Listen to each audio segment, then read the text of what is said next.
Hola, buenas tardes. Hola. Buenas tardes, ingeniero. Buenas tardes, ingeniero.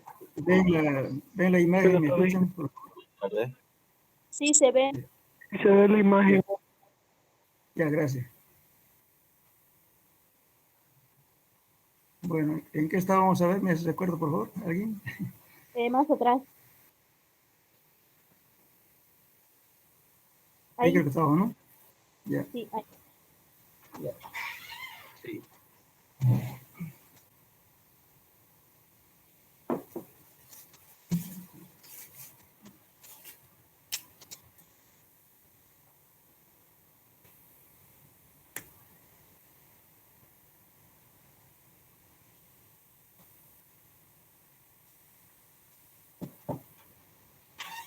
Bueno, estamos viendo la perforación en rocas y cuando se trata, digamos, de perforar, ya cuando ya no se puede con ninguna herramienta que sea convencional, entonces recurrimos a perforar con la corona de diamantes. Entonces, la particularidad de esta herramienta es lo siguiente, ¿no? Ahí viene a diferentes diámetros. Entonces, generalmente se utiliza nomenclatura en inglés, dice NQ, BQ, HQ, etcétera, ¿no? Va dependiendo, ¿no es cierto?, para cada necesidad. Pero, sin embargo, para estudio de suelos, para geotecnia relacionado con nuestra carrera, es suficiente que saquemos el BQ o el NQ, que le saca un núcleo aproximadamente de 3.6 centímetros, perdón, y el otro aproximadamente alrededor de 6 centímetros de diámetro. Entonces, con eso recuperamos las muestras, que en la nomenclatura de mecánica de suelos se llama cores. Esos son los testigos que estamos sacando justamente con esta herramienta. Bueno, el caso es que para poder utilizar esta herramienta, tenemos que primeramente reconocer la formación geológica del lugar, porque no todas las rocas tienen la misma finalidad para cualquier tipo de roca, sino que varían en calidad de dureza, los diamantes que tienen, ¿no es cierto?, para perforar el cierto tipo de roca. Hay algunas rocas o gravas que son muy abrasivas, entonces habrá que colocar justamente también la forma de la roca.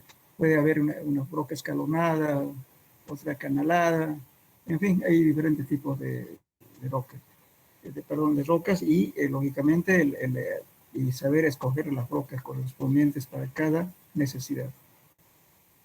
Eso depende mucho del éxito, digamos, de la perforación y también economizar en cuanto al gasto de todo este material que se emplea para perforar rocas.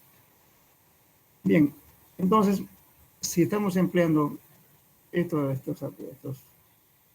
estas coronas, por ejemplo, esto de corona de diamante de grado A para tal característica, este es con carburo de tungsteno, este no tiene diamante, sino tiene carburo de tungsteno, y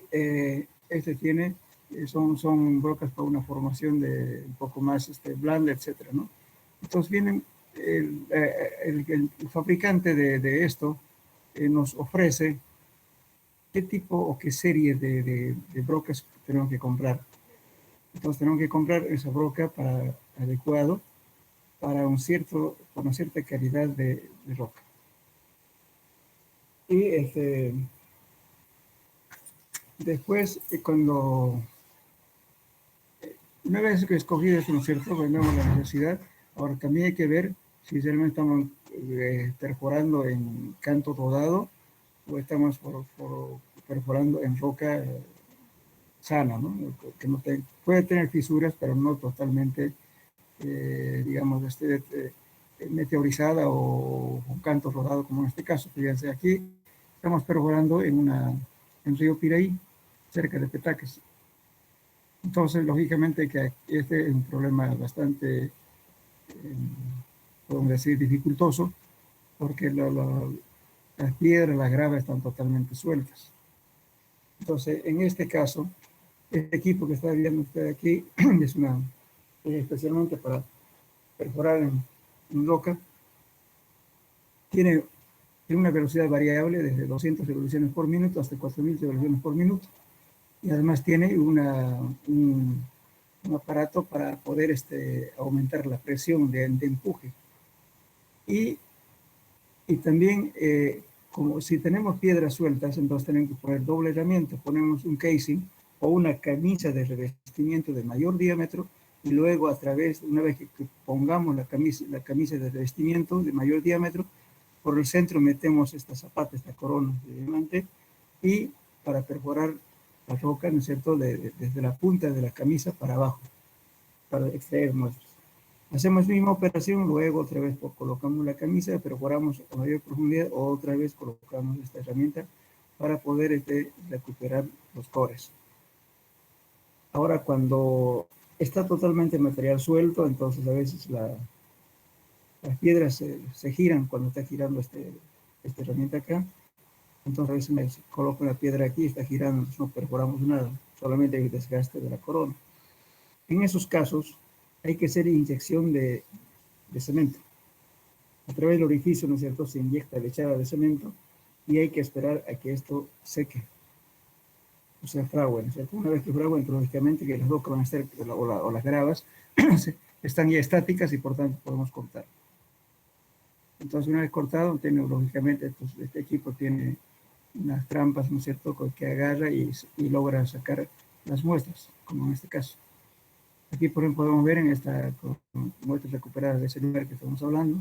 Y fíjense, totalmente, aquí una roca y aquí que tiene una fisura, aquí también, aquí tiene ya más fracturada, en fin. Todas estas muestras que estamos sacando, le ponemos en orden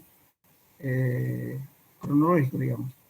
Empiezo de aquí, después empiezo otra vez así sucesivamente, de tal modo que me permita determinar el perfil litológico de la formación de roca. Aquí en esta muestra, fíjense, pueden ver que esta roca está sana, tiene apenas una fisura, pero esto fue al sacar una rotura. Entonces la roca está completamente intacta de esta longitud. En cambio, en otros pedazos, fíjense, aquí hay totalmente triturado, digamos, las rocas y por tanto, lógicamente, su meteorización es bastante grande. Entonces, con todo esto, ¿qué hacemos? Determinamos el porcentaje de recuperación de las muestras. He metido 2 metros la herramienta, ¿cuántos metros saqué de roca? Ese es el porcentaje. Voy a sacar por una regla de 3, voy a obtener el porcentaje de recuperación. Este porcentaje de recuperación me va a dar pautas, ¿no es cierto?, cómo está, qué tipo de formación tiene en la zona, y me va a permitir determinar qué factores de seguridad puedo dar en función, digamos, de la desintegración de la roca que existe en el lugar. Después sacamos la calidad de roca, que se llama el RQD. RQD, entonces estamos sacando todas estas rocas mayores a 10, ¿no es cierto? Nosotros hacemos la sumatoria de todo eso y vamos a sacar el porcentaje también de RQDs, de la calidad de roca, que son partículas, o sea, estas muestras con longitudes mayores a 10 centímetros. Todo lo que es menor a 10 centímetros se desecha, se saca solamente, toma en cuenta toda partícula que sea mayor o igual que 10 centímetros. Entonces, sacamos también el porcentaje de los cores, ¿no es cierto?, en función de la penetración. Bien, una vez realizado eso, determinamos ya vamos a la mecánica de rocas. Vamos a someter a compresión cuánto es su valor de resistencia, ¿no es cierto?, a la rotura por compresión.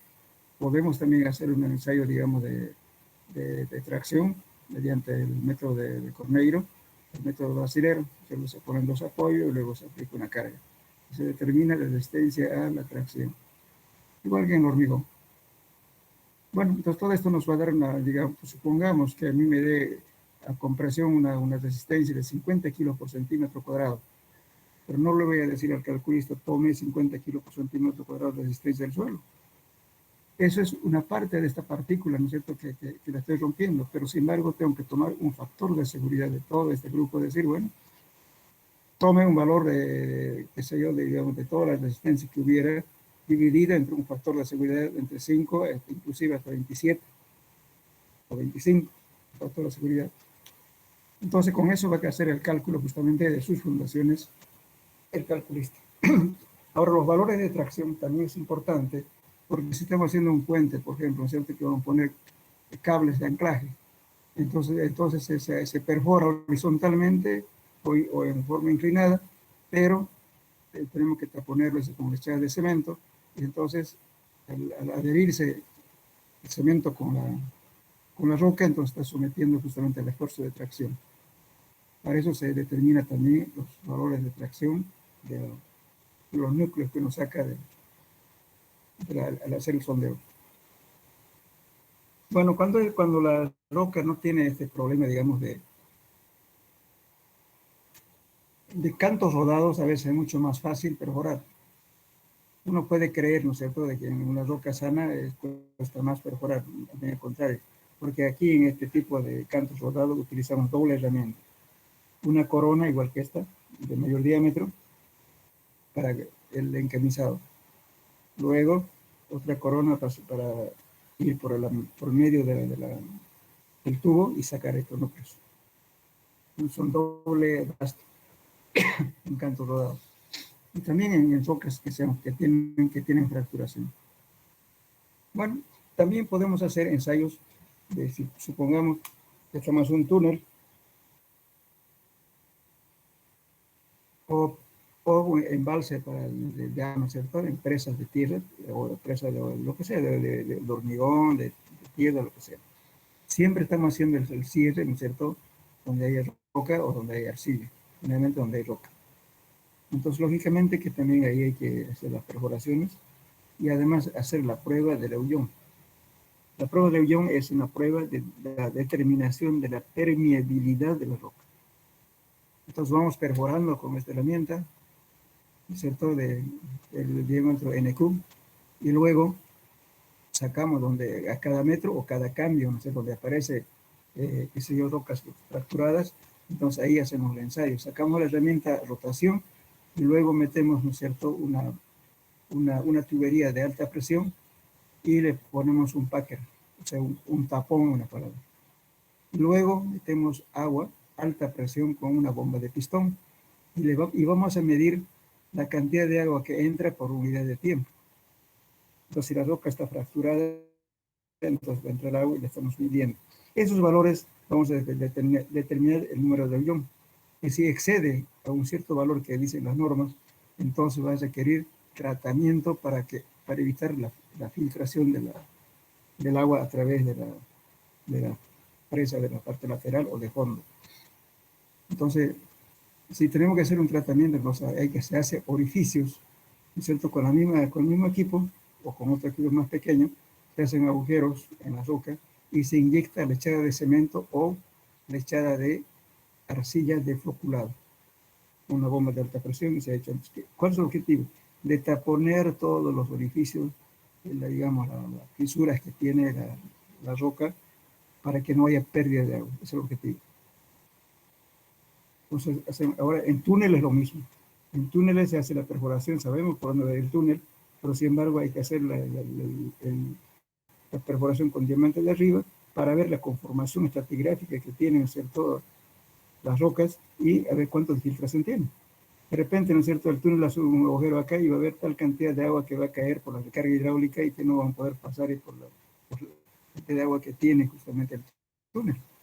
Sobre todo eso se hacen ensayos de Leuillon, perforación con diamante, paralelamente ensayos de Leuillon, que es la permeabilidad, ¿no?, o sea, un ensayo de permeabilidad en rocas para determinar las filtraciones que puede ocurrir. Es el trabajo que hacemos justamente con perforación con diamante. No sé si hablamos anteriormente, lógicamente aquí tienen que tener mucho cuidado cuando ustedes agarren un trabajo. Si le dice un puente, pongamos que ustedes son calculistas, van a decir, bueno, le voy a calcular el puente con todo. ¿Incluye el estudio de suelo? Sí, entonces ustedes bajan el precio.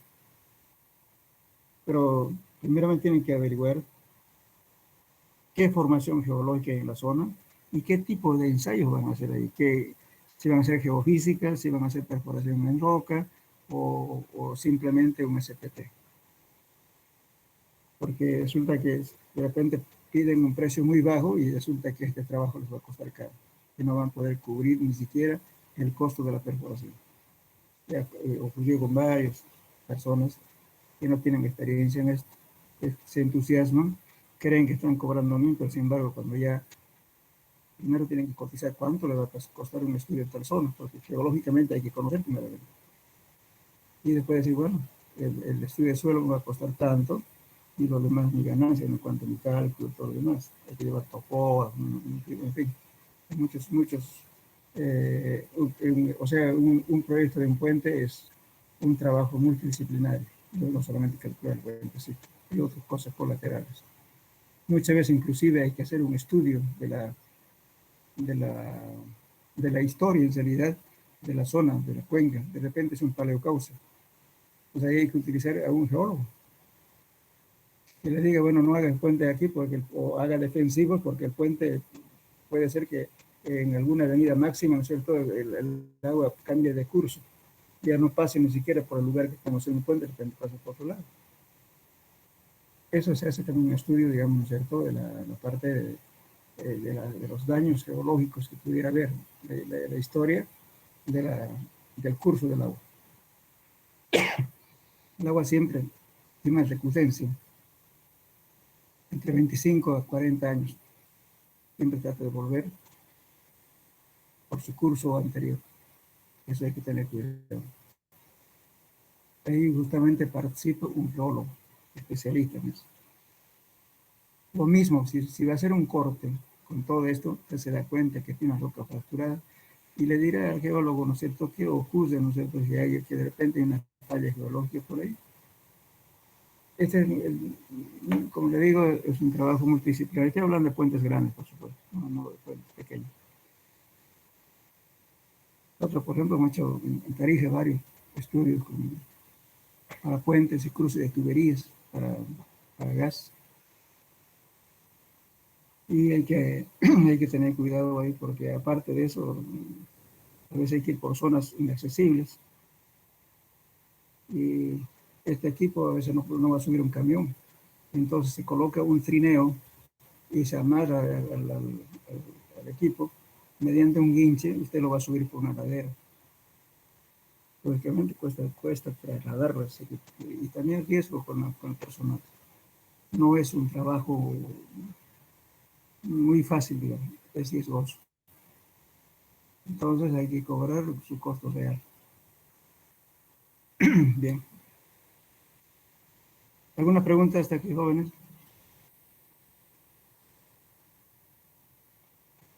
Ingeniero, Sí. ese equipo que tiene ahí, ese equipo lo saca así ya todo moldeado, esos cores que tiene ahí. Eso lo Claro, tiene claro, así todo claro. formado.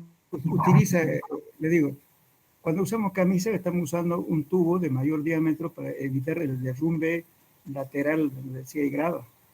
Entonces mete la camisa hasta, supongamos, 2 metros.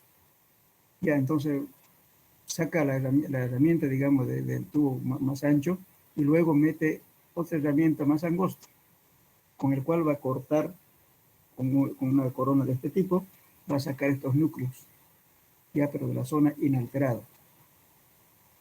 Saca esta herramienta y vuelve a meter la camisa hasta el punto donde dejó al sacar esas noches de aquí. Sucesivamente así se va avanzando con doble herramienta. Cuando es canto rodado, cuando hay rocas fracturadas también. Porque la roca fracturada a veces que se cae al pozo, ¿no es cierto? Y no le permite avanzar. Está perforando el mismo sedimento que está cayendo de la pared. En ese caso hay que hacer un revestimiento. En jerga de mecánica solo llamamos la camisa, el encamisado o ADM, o también se llama casing en inglés. Es una camisa, un tubo de revestimiento, en la palabra. Entonces con esto sacamos todo esto. Por ejemplo, con más que años, sí, le escucho. Hay Hola, otro le escucho. equipo, creo, como el que nos dio para investigar el muestreo dinámico, el DPHS, si no me equivoco era. Ese funciona, pero no saca muestra, creo, no es solamente vi No, que no, no. se introduce al suelo nada más por golpe. Exactamente. Eso se introduce directamente al suelo. ¿No? Para si usted, lógicamente, en este caso, para poder reconocer si está trabajando con arcilla dura o arena dura, ¿por qué pasa? Si usted está metiendo un cono, está dando los golpes, digamos, le da 50, pero también arena le puede dar 50, porque usted no sabe qué suelo es. Entonces, paralelamente, hacemos un orificio por otro sistema, ya sea haciendo con muestras lavadas o en su defecto, ¿no es cierto?, haciendo de repente con pala costeadora. Para determinar qué suelo es. Puede ser que sea arcilla rígida o arcilla blanda, porque lo que nos da el DPHS es simplemente golpes, resistencia por punto, no nos da otra cosa. En cambio, el SPT tiene la facilidad que le hacemos el agujero y estamos sacando las muestras, estamos viendo objetivamente. Esa es la ventaja de ese método. Igualmente el método de Burroughs. El de método de Burroughs es igualmente parecido al SPT, pero no lo usamos en nuestro medio y por eso no le di ese método. El método de Burroughs es similar al SPT. Solamente que varía un poquito el diámetro y Ingeniero, la altura de caída. Sí, sí. ¿Me escucha? ¿y cuál es la diferencia del PHS? Ya. El O sea, SPT, ¿qué función cumple cada uno? ya, ya está bien la pregunta. Resulta que al ensayo de SPT, usted está metiendo una cuchara, ¿no es cierto? Un cilindro, el cual da rozamiento lateral.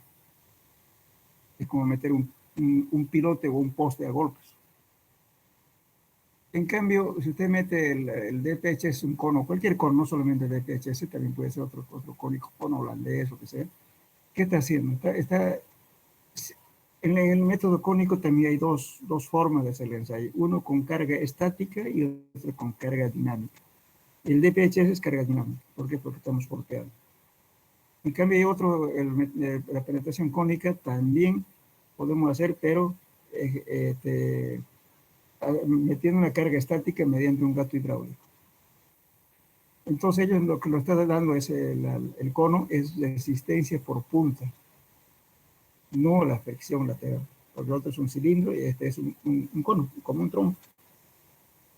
Por eso es que los valores que se obtienen, por ejemplo, cuando hacemos el ensayo dinámico del cono, buscamos su equivalente al valor del SPT.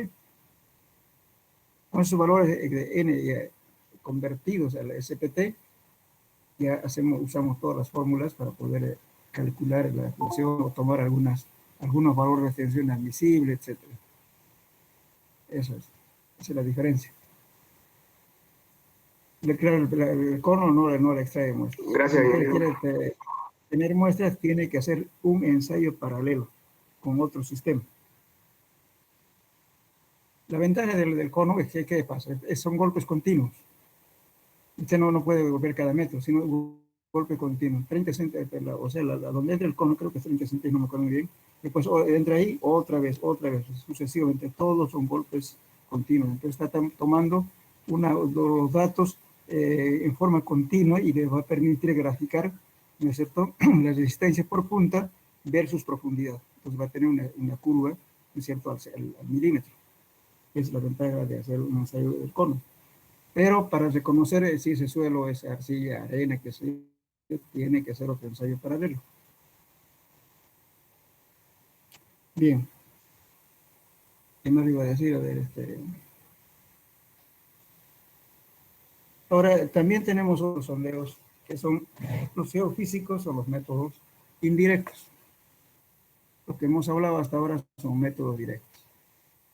La próxima clase le voy a pasar de adelantado el ensayo de presiómetro de Menard, ensayo de dilatómetro plano de Marchetti, ensayo de penetración cónica súper pesada, ya le di, y una pregunta. A ver, si tengo sulfatos en un suelo, ¿qué ocurre con el hormigón? Supongamos que estamos haciendo unos pilotes y vamos a hacer para un puente. ¿Entiendes? Si tengo sulfatos en el suelo, ¿qué ocurriría con el hormigón y con el acero? ¿De correr? ¿Perdón? O sea, los sulfatos son agresivos y abrasivos, o sea, lo puede deshacer poco a poco, ¿no es cierto?, a las piedras en una reacción química con el tiempo y puede desintegrar. Por eso, a mí me extraña mucho en Santa Cruz, ando denegando eso porque, no sé, debería, edificios, por ejemplo, bastante altos, de 33 pisos, he hecho varios estudios, pero no piden el ensayo justamente químico del suelo y del agua. Algunos que otros piden. Debería hacerse los ensayos químicos, ¿no es cierto?, del suelo y del agua. Porque imagínense, si de repente tenemos sulfato, porque en la ciudad de Santa Cruz no es tan igual el agua. Por ejemplo, en la zona vamos a hablar en la San Martín, unas 2 cuadras o una cuadra antes del camino que va a Urubó, hicimos un pozo de agua. Resulta que tenía el pozo de agua alrededor de 90 metros más o menos. Y bueno, al principio el agua muy bien, potable, todo lo que quiera. Pero después empezó, además era una estación de servicios. Y con el tiempo de uso empezó a salir agua amarilla. Ya no salía agua cristalina, agua amarilla. Totalmente limpia, sin sedimentos, sin nada, pero la coloración era amarilla. Sería así, tendiendo amarillo. Y cuando lavaban los automóviles, lógicamente quedaba mancha. Ahora, la explicación cuál es. Justamente debe haber un yacimiento por la zona, ¿no es cierto?, que está produciendo ese tipo de agua, porque el agua, al absorber, está haciendo que circule el agua, ¿no es cierto?, por los acuíferos y está trayendo ese tipo de material y el agua contaminada. Así que, ¿qué se tuvo que hacer? Taparlo el pozo, bueno, y se dejó de hacer un servicio de lavado de autos. ¿Por qué? Porque el agua no servía. Eso ocurre, no es en la ciudad de todo el agua va a ser apto. Además, nosotros en Santa Cruz estamos al ser al límite de que el agua no sea potable. Tenemos el óxido férrico diluido, o sea, bastante agua de óxido de hierro. Y eso es nocivo para la salud. Si se fijan, fíjense en la cañería, después de un tiempo meten el dedo y va a salir una cosa color café. ¿Qué es? Óxido de hierro. Si te dan un vaso de agua por mucho tiempo, van a ver que va a quedar sedimento, además sales en el vaso. Entonces hay que ver si eso es nocivo o no es nocivo. Por ejemplo, un criterio totalmente absurdo. Hay ingenieros que, no sé, le digo, por ejemplo, si yo tengo agua en una zona determinada de un curiche, digamos, posiblemente esa agua, si uno no tiene, digamos, los como plantas, cuestiones vegetales y esa agua limpia, es excelente para vaciar. En cambio, el agua potable tiene cloro. Habría que estudiarle qué efecto causa el hormigón el cloro. Y sin embargo, exigen que sea agua potable para vaciar los bidones. Nadie se ha dado el trabajo de ver el efecto, ¿no es cierto?, del cloro en el agua y qué efectos causa a nuestros agregados. Porque los agregados son diferentes de aquí o Cochabamba o La Paz, tienen otra composición química. ¿Qué pasa con nuestros agregados? El efecto del cloro. Sería bueno que investiguen ustedes eso. ¿Qué pasa? Bueno, veremos ahora los métodos geofísicos, que son métodos indirectos, porque no estamos haciendo pozos aquí, pero sin embargo también, primero hablaremos de este método. El método sísmico no es más que realizar, ¿no es cierto?, perforaciones, varias perforaciones, y se coloca una carga explosiva, en el cual se detona, ¿no es cierto?, con un detonador, que es en este caso que ven aquí, y este es un amplificador, el oscilógrafo, el cual registra, ¿no es cierto?, las ondas que se producen, ¿no es cierto?, con las explosiones que dan aquí, y luego con eso permite hacer un perfil geológico. Entonces aproximadamente determinan, ¿no es cierto?, por las formaciones geológicas, todo demás, dicen aquí hay, qué sé yo, por así decirlo, un devónico, en fin. Y con eso el geólogo dice, aquí hay posibilidades de que haya petróleo. Pero no dice cuánto petróleo. Esta es la formación de tanto, viene de tanto. Bueno, estamos hablando de cosas que no vemos,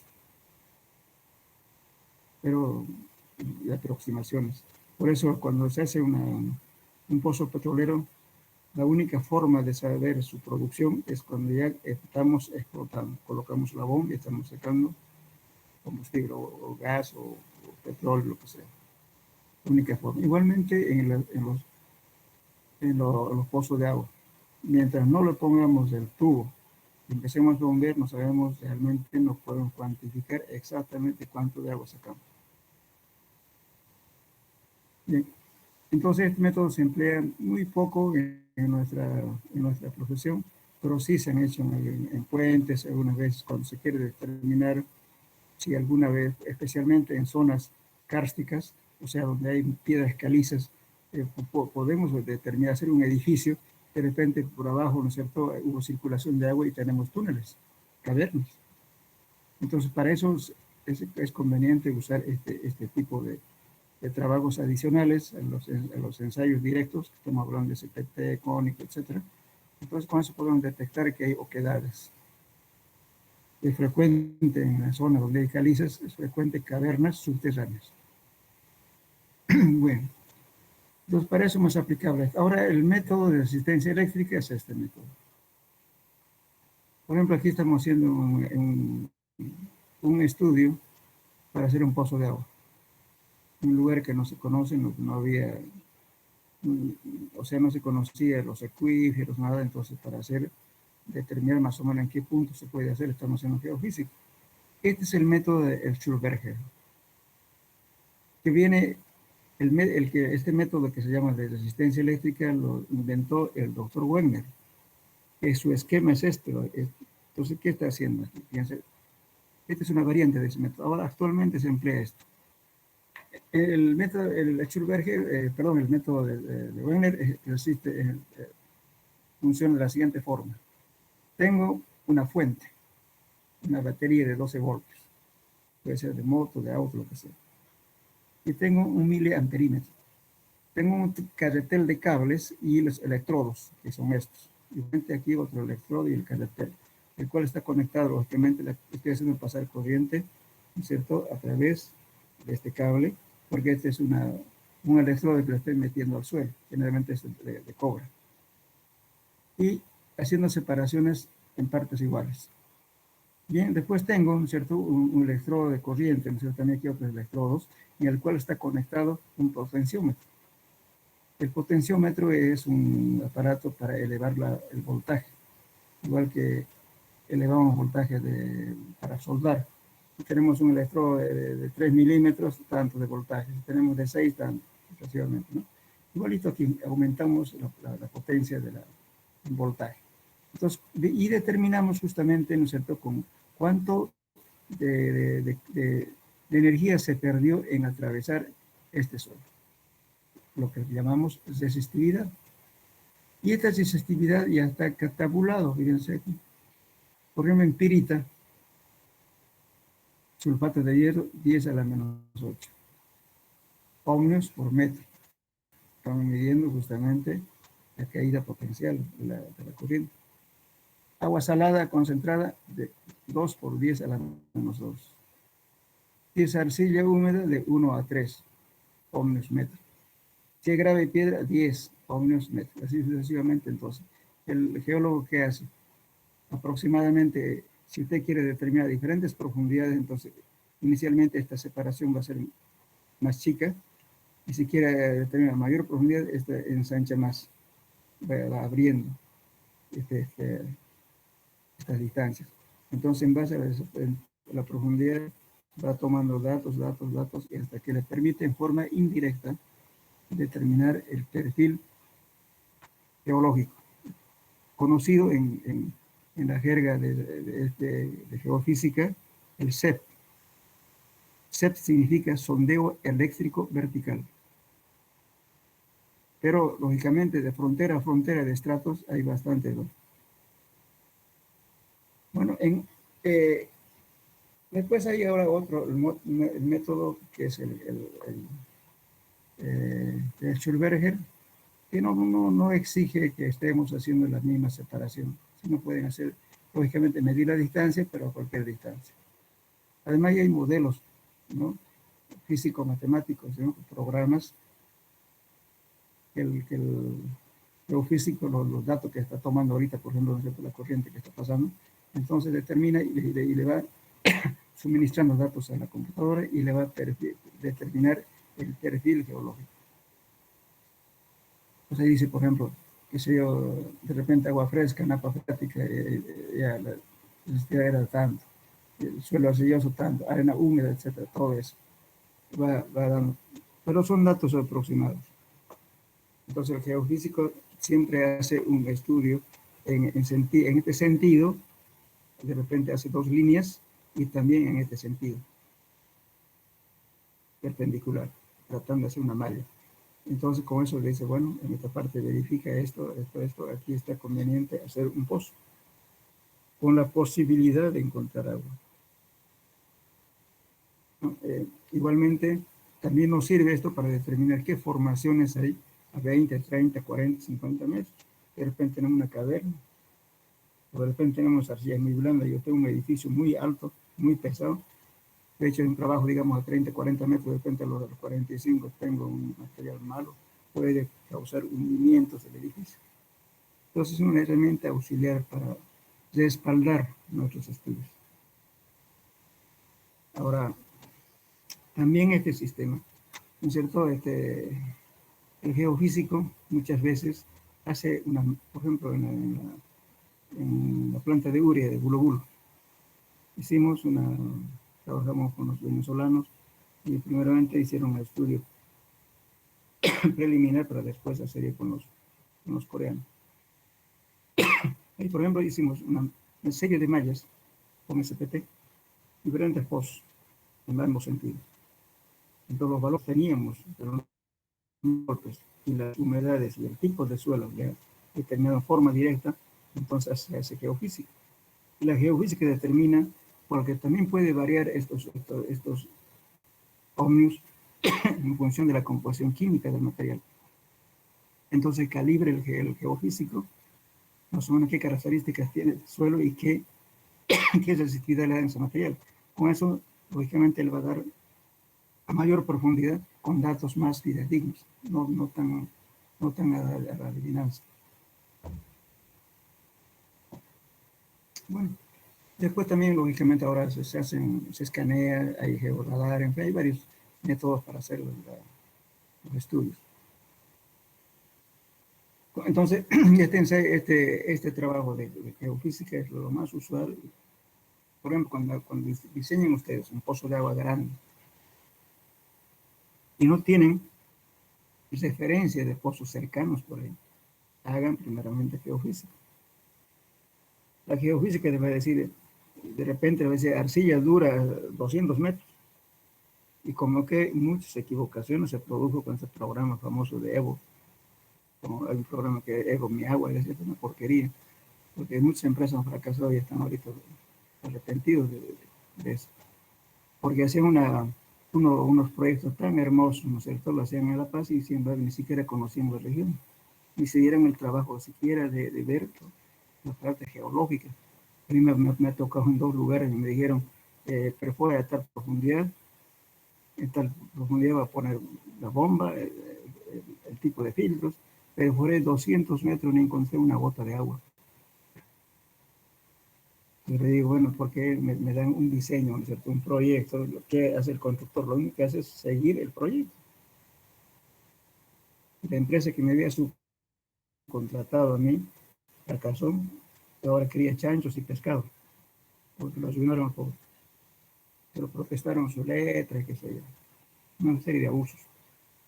El trabajo es mal hecho, por eso primeramente cuando hagan un proyecto, hagan geofísicas, más o menos, para que saber si en caso no hay, pues si no hay agua, pues, por último. Haremos otro sistema de captación de agua. Pueden hacer galerías filtrantes, de repente una represa, en fin, pero no siempre pozo. Eso le va a dar una pauta, digamos, de lo real que existe.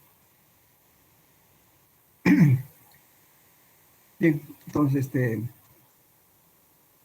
también este tipo de fallas también se hace, este estudio, perdón, se hace cuando se hacen riesgos geológicos. ¿Qué son riesgos geológicos? Supongamos que ustedes van a activar un tendido de tubería de gas, tubería grande que cuesta millones de plata, ¿no es cierto? Y transporta pues harto gas después de exportación, digamos. Y de repente yo estoy poniendo una ladera y le pongo los tubos ahí, que sé yo, lo voy a empezar los tubos de repente, o bien en forma aérea también, pero de repente una falla geológica. Y esta falla geológica de repente llovió y algo, ¿no es cierto? Se satura el suelo y se baja. Imagínense, al bajarse, lleva todo el tendido de tubería, se va al tacho. Y eso es un accidente fatal, con cuestiones de pérdidas económicas, pérdidas del medio ambiente, en fin. Entonces, cuando se evalúan los riesgos geológicos, hay que andar por la línea a pie con el geólogo y el estudio de suelos, ¿no? En la cuadrilla, el estudio de suelos y el geólogo. Y la zona que se ve ese detalle, entonces se hace un estudio, ya sea con SPT, perforando, y también se hace geofísica.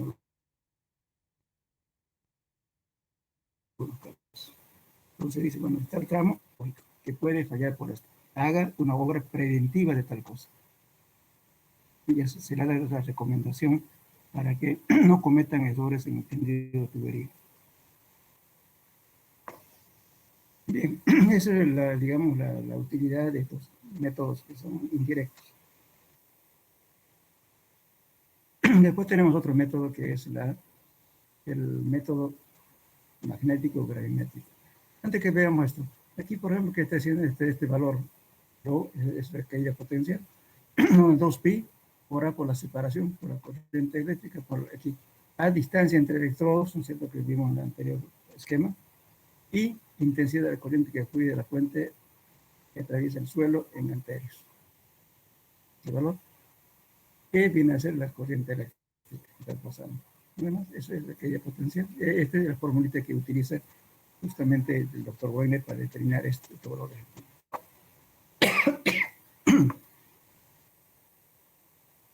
Bueno, aquí tenemos los métodos magnéticos y gravimétricos. Este método más que todo también es útil cuando saben usar para determinar cavernas, para determinar las fallas geológicas que pudiera estar en el subsuelo.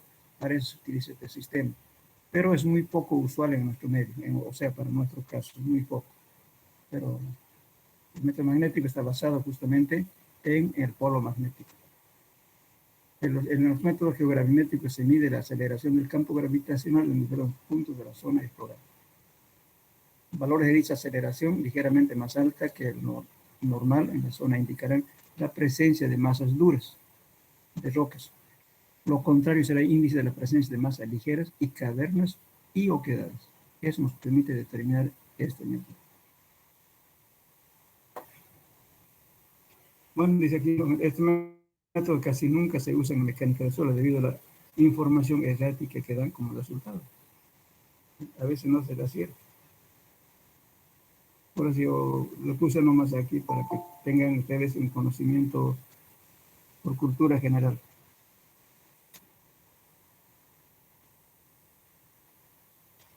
Bueno, ahora vamos a ver, no sé si tienen preguntas hasta aquí. ¿Tienen dudas?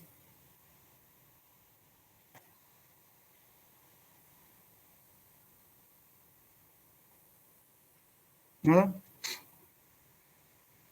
Bueno, entonces, continuamos.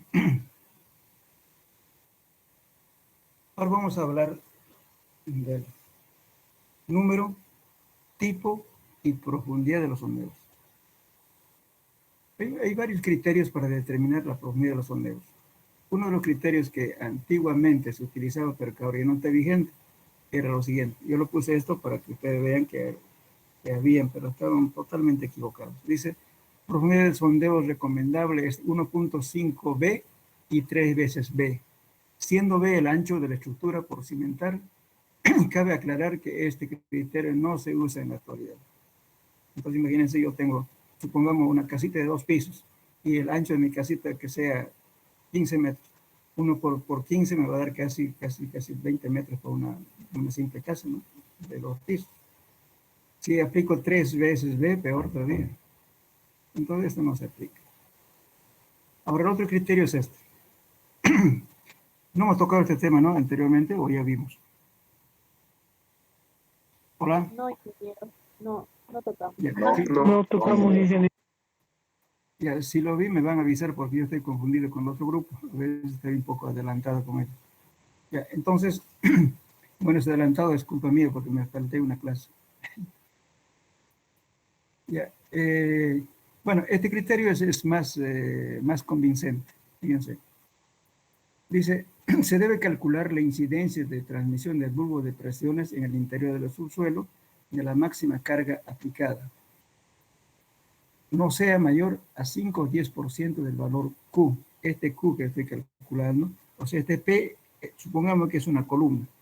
Esta columna tiene una carga puntual P, pero si lo divido entre el área de una zapata, se convierte en carga distribuida. Entonces lo llamo Q. Q es una presión de la carga distribuida debido a este peso y el área de contacto. Bien, resulta que la teoría dice, teoría de Bucinet, de Westergaard, en fin, hay varios métodos que vamos a aprender en Soros 2, que indica, perdón, lo tengo que poner corriente.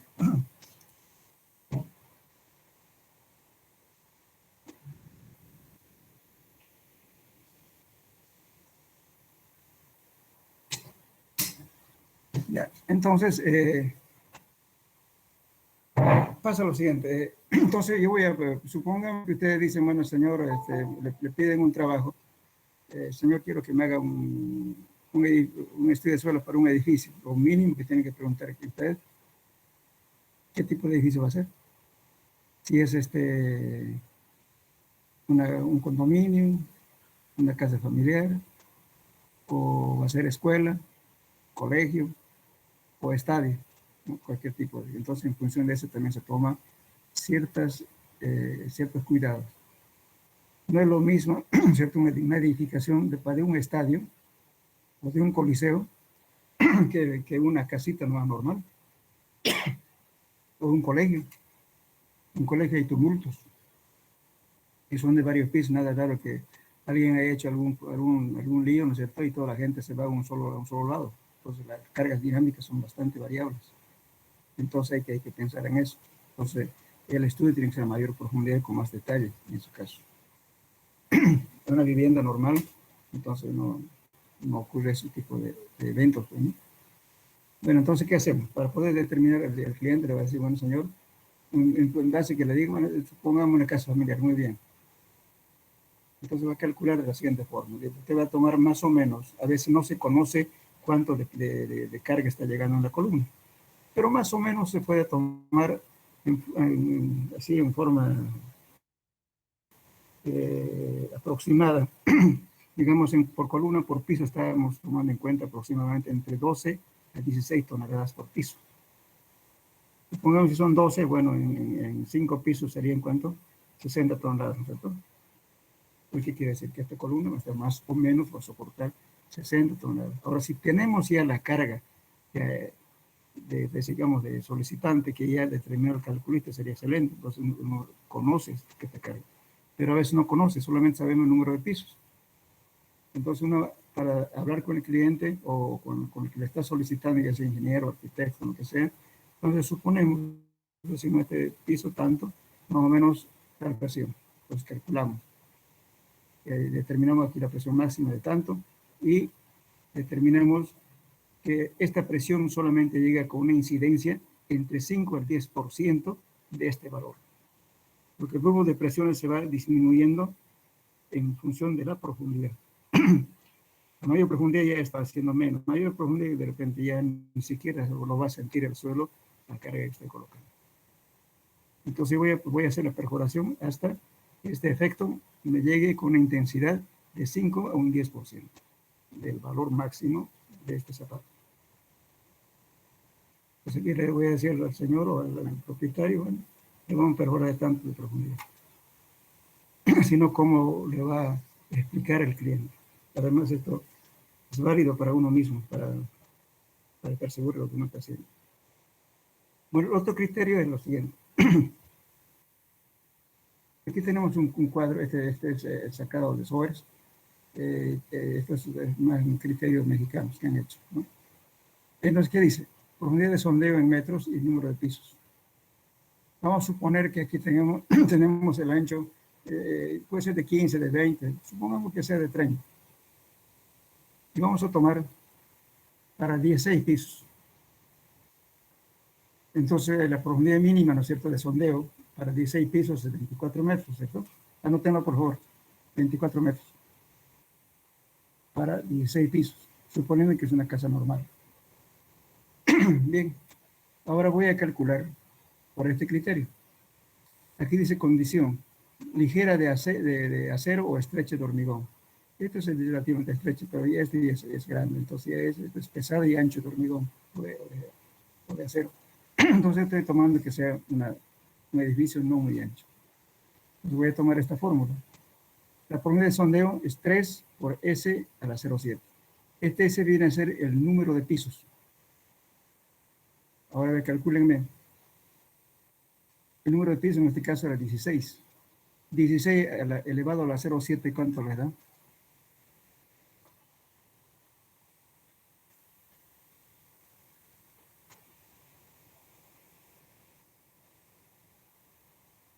¿16 elevado a la 0,7? 6.964. Ahora multiplique por 3. 20.89. ¿Cuánto me dice? 20.89. 20. 89. ¿Cómo 89? 21 sería, ¿no? Redondeado. 21. ¿Y aquí cuánto nos decía? No, 24, ¿verdad? Entonces, un criterio nos dice 24, otro criterio nos dice 21. Bueno, entonces haremos una perforación no menor de 21, mejor si lo hacemos 24.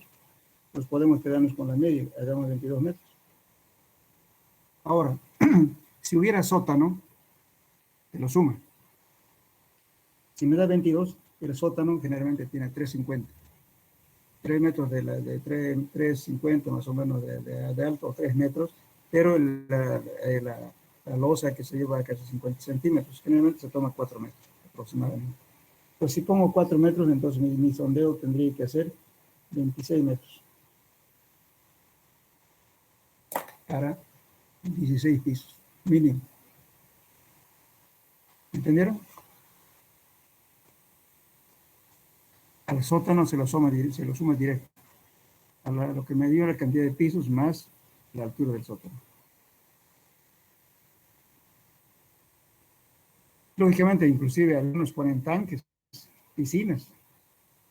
O en la terraza dice que es una terraza de que vamos a subir de vez en cuando, dice. Pero mentira, se hace un bailongo ahí tremendo. Entonces, va a haber un momento en que hay que considerarlo también como un piso más si es una terraza. No podemos minimizar todas esas cosas. Entonces, si va a ser una terraza en 16 pisos, entonces considero 17. Bueno, eso el criterio que se toma mediante estos dos criterios. Ahora, este mismo criterio está diciendo, ¿no es cierto?, que la separación de punto a punto no debe ser de 25 metros. Igualmente aquí, entre 20 y 25 metros, no es conveniente separarse a mayor distancia de perforación a perforación. Hay otro criterio más aquí.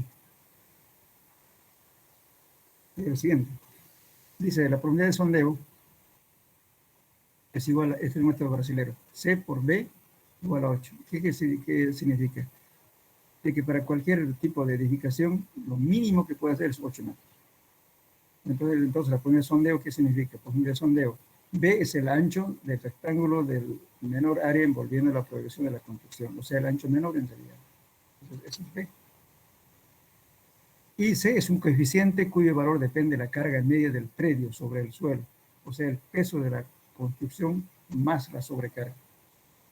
O sea, todo el peso del edificio que está sentado en un área determinada, eso le va a dar toneladas por metro cuadrado. Si le da un valor de 9 a 15 toneladas por metro cuadrado, C vale 1.5. Entonces pone aquí 1.5 por el ancho. Ese le va a dar la profundidad de sondeo. Ahora hay otro criterio también que es muy poco, también este criterio brasilero. La primera media de los sondeos a partir de la corte de fundación es, dice, D debe ser mayor o igual a 0.8 a 1, multiplicado por Q, es la carga distribuida por B. Entonces, este le está diciendo a partir de la cota de fundación para abajo cuando tiene que sondear. Le dice presión media de la base de fundación, que es esta, la presión que va a llegar a la fundación. Y B, lo mismo, el ancho menor de la fundación. Si es una zapata, digamos, 3x4, entonces toma 3. Siempre el lado menor. Con eso determina este valor. Y B. Y luego ya calcula aquí y le va a dar la profundidad de la exploración, pero a partir del nivel de desplante para abajo.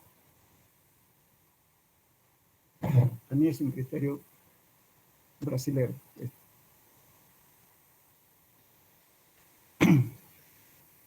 Bueno, ahora vamos a hablar de los estas. Me olvidé de decirles, por ejemplo, en carreteras, generalmente la profundidad de sondeo en carreteras, aeropuertos, ferrocarriles, normalmente se debe hacer no menor a 2 metros de profundidad de sondeo. En lo posible 3, porque ahorita para carreteras, por ejemplo, están llegando camiones, ¿no es cierto?, de alto tonelaje, que están fuera de las normas bolivianas. Entonces, los que controlan justamente el peso de las carreteras se hacen de alta plata, pues, porque reciben coima y por tanto están destruyendo nuestras carreteras. Y después nos culpan a nosotros, los ingenieros bolivianos, dicen que no sabemos hacer carreteras, que no aguanta la carretera. ¿Cómo va a aguantar la carretera si le está cargando más de lo que no es necesario? Ese es el problema. Por precaución siempre hay que tratar de entrar entre 2 a 3 metros de profundidad para vías de comunicación. Bien, ahora vamos a hablar de espaciamiento de los sondeos. Por ejemplo, aquí dice espaciamiento en metros, carretera, investigación de los subrasantes. O sea, si estamos en una carretera, dice entre 300 a 600 metros. Esto en nuestro medio no encuadra. Generalmente, si tenemos una carretera importante, los sondeos deben ser cada 50 o 100 metros, no más. Y si es una carretera de tercer orden o camino vecinal, tal vez podamos utilizar cada 300, pero no más tampoco. Porque tenemos suelos muy variables en la región, entonces no podemos ser muy separados del estudio. Por eso es limitativo. En las zonas urbanas donde hubo asentamientos humanos, en lo posible hay que ser cada 50 metros. No en cada cuadra, en esquina, ¿no? Sino hay que hacer siempre por lo menos cada 50 metros. Igualmente, aquí no estaba hablando de eso. Los estudios de suelos, por ejemplo, para tendida de tuberías, ya sea de aguas servidas o no que todo aguas servidas, también eso es un estudio. Entonces no podemos hacer un estudio cada 100 metros, por lo menos cada 50 metros. ¿Por qué es importante hacer, por ejemplo, un estudio para tender tuberías? De eso va a valer mucho, ¿no es cierto?, su ganancia, porque de repente tiene nivel freático fluctuante. En una parte va a tener, qué sé yo, a 2 metros y si tubo va a tener que poner a 4 metros. Entonces hay que hacer, va a tener que bombear, intibar, colocar, ¿no es cierto?, de repente planchas de protección de tal modo que no derrumbe, en fin, o de repente tenga que poner well point, tubos de pequeño diámetro, ¿no es cierto?, en el cual va a bajar el nivel freático. Entonces es un costo. Entonces, se hacen los estudios para tendido tuberías igual que para hacer una casa, solamente a menor profundidad. Bien. Ahora, para presas de tierra y diques, dice, debe ser entre 30 y 60 metros, eso está bien. Generalmente, siempre, pues, si estamos en un dique, vamos a hacer uno en cada ribera y unos 2 o 3 pozos en el vaso, o sea, en el lugar de cierre, perforación. Ahora, excavación para préstamos, también. Excavación para préstamos, si tenemos un suelo variable, como el caso nuestro, entonces no podemos hacer un pozo cada 120 metros. Aquí tendremos que hacer por lo menos cada 25 o 30 metros, porque el suelo es variable. ¿Por qué es importante hacer esto? Resulta que para para explotar un banco de préstamo, una carretera o lo que sea, un ferrocarril también, tengo que hacer caminos de acceso. Pues posiblemente tengan que hacer un puente adicional y comprar la zona del material y hacer un desmonte, sacarle la raíz que se llama decape, todo un trabajo. Y si no hago una buena evaluación, entonces de repente voy a fracasar porque en mano voy a gastar plata. Porque no es fácil, al menos, ¿no es cierto? La gente no, las propiedades privadas ya no se puede entrar, entonces hay que comprar, pagar, hacer accesos. Entonces, para una buena cuantificación, los pozos a pozos tienen que ser no más de 30 metros. Y sin los pozos, generalmente se hace una especie de malla en diferentes lugares, ¿no es cierto? Y luego lo dividimos el banco en 4 partes, decimos A, B y C, y sondeamos aquí. Entonces vamos a determinar qué ocurrió en la zona A, qué tipo de suelo en el B, qué tipo en C y D. Entonces depende, es conveniente juntar el A con el B, o el A con el C, no sé. Entonces no siempre los suelos son iguales en todas partes, en todos los puntos, son diferentes. Entonces hay que cuantificar y calificar los bancos de préstamo. Después vienen edificios de varios pisos. Eso es generalmente, estamos hablando de entre 15 a 30 metros.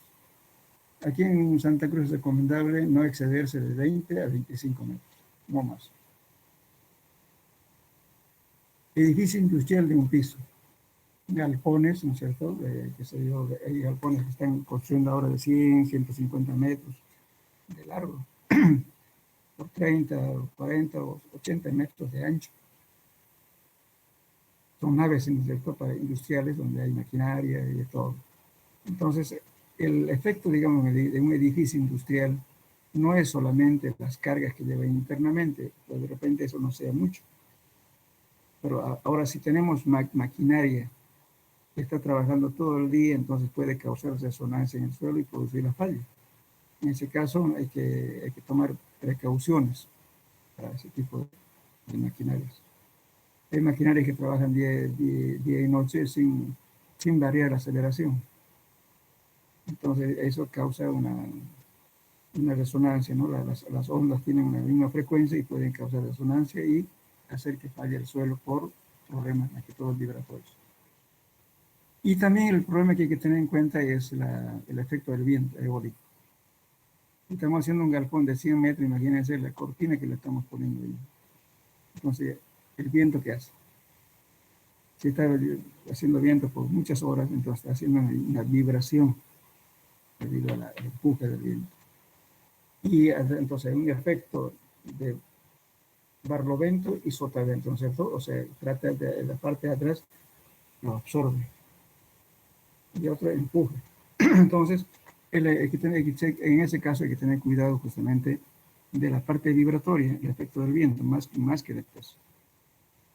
Y ahí no se puede tampoco hacer cada 90 metros. A lo sumo entre 30 o 50 metros punto a punto. Para recomendar a fundaciones. En las máquinas hay que particularizar qué tipo de máquina vamos a ir ahí, entonces hay que hacer un estudio específico de eso. Esto sería para el galpón, digamos, para esta estructura principal. Bien. Ahora también tenemos otro criterio. Generalmente cuando paralizamos un sondeo, la norma de la CTM dicen que debe ser mayor a 100 el número de golpes. Pero ¿qué implica? De que no voy a golpear, qué sé yo, hasta 100 golpes en cada lugar, puedo romper toda mi herramienta. Pero tengo que tener cuidado de que si para 5 centímetros me da 30 golpes, ¿no es cierto? En 15 centímetros, ¿cuántos son? 90 golpes. Y para 30 son 180, ¿no? Ya me pasé los 100 golpes.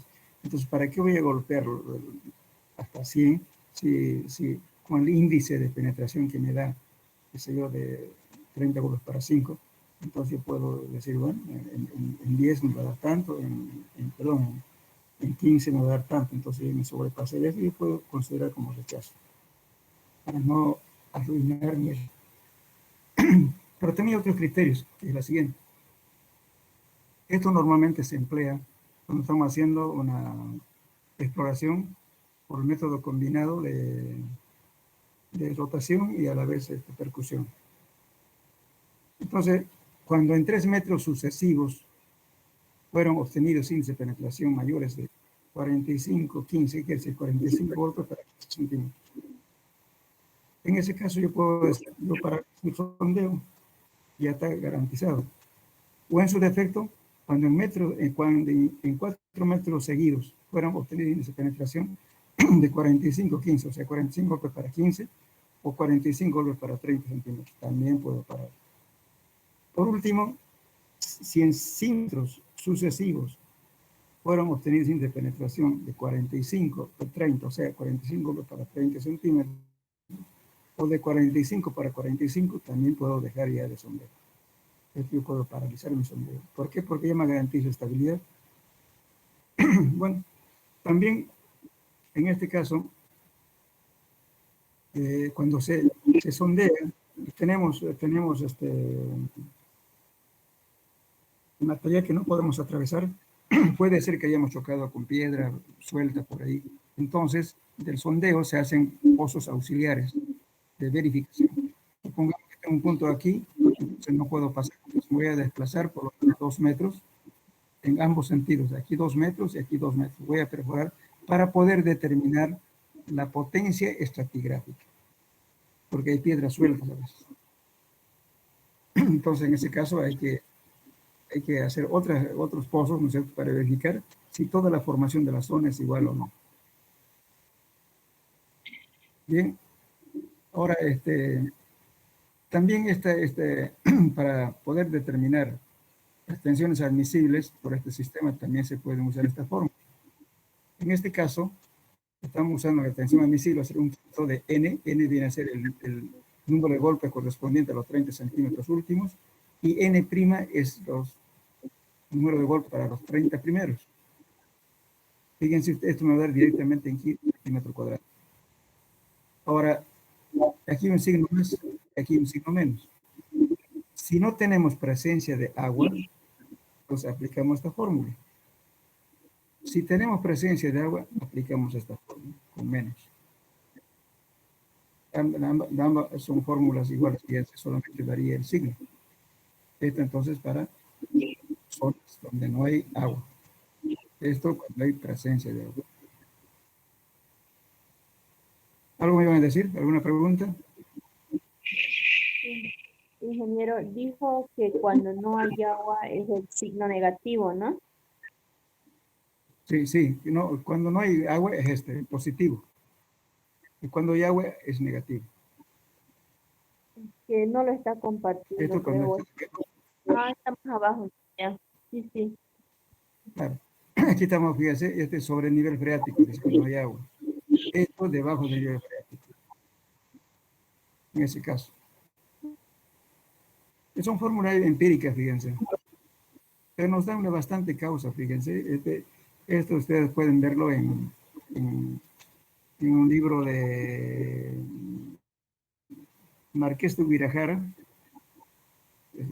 es brasilero. Tiene muchos criterios y me agrada ese librito porque está trabajando en suelos parecidos al nuestro de la cuenca amazónica.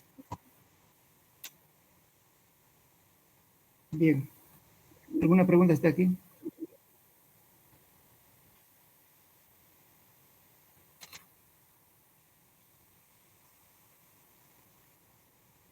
Bueno. Nos falta las formulitas que no lo hemos visto, ¿no es cierto? Estas fórmulas acá. La próxima vez terminaremos con eso. Pues ya vimos, no hemos visto, ¿no es cierto? No lo vimos, ingeniero, eso creo que lo pasó nomás. Entonces la próxima clase les voy a dar la fórmula que se utiliza para calcular E, el módulo de elasticidad, la angulación interna, la tensión admisible, todo, en base a los ensayos que hemos hecho de la SPT. Entonces la próxima clase terminamos. ¿Sí? Pues quedaremos aquí. Está bien, ingeniero, gracias.